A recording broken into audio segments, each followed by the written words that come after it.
Rappelez-vous, ce qui a marqué les années 80, c'est l'arrivée de machines ultra futuristes dans les séries télé. Dans la lignée des supercoptères et autres tonnerres mécaniques, KITT, une voiture super intelligente, a déboulé à fond les ballons dans notre vie et on n'est pas près de l'oublier.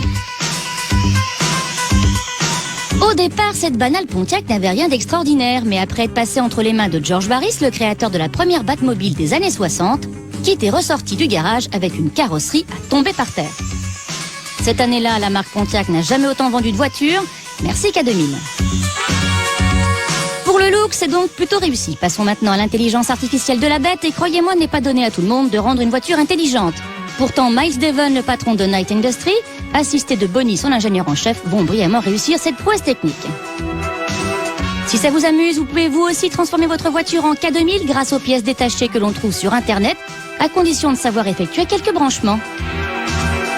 Alors, le plus avec le moins, le fil jaune avec le fil vert...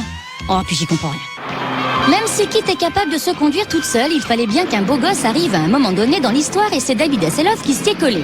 Michael Knight devient donc le beau chevalier solitaire de nos années 80 et c'est là que ça devient dingue car la voiture se met d'un coup à parler avec lui. Michael, mon scanner est touché. Ne t'affole pas, KITT, on va examiner ça. Une voiture qui tape la discute, ça, on n'avait encore jamais vu. Je ne crois pas que ce soit vraiment très sérieux. Facile à dire, j'espère en tout cas que tu n'as pas d'autres confrontations en vue. Je vais vous demander d'écouter attentivement ce qui va suivre. Alors fermez les yeux, les deux yeux.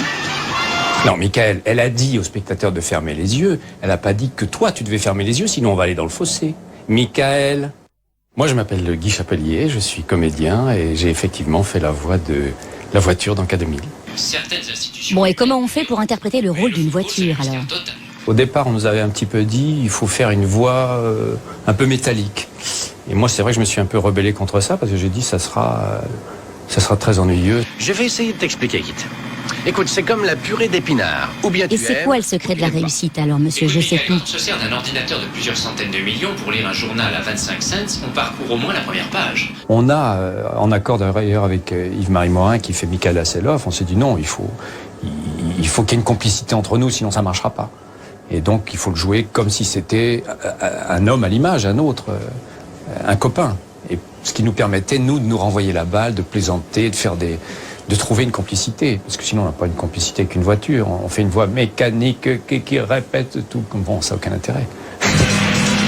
Ce duo détonnant part donc sur les routes de l'Amérique pour établir la justice en combattant le crime par tous les moyens. Et je peux vous dire qu'il y a de l'action. On fonce droit dessus, KITT. On va le faire valser. Ouh, c'est moi ou je te sens tendu, Michael?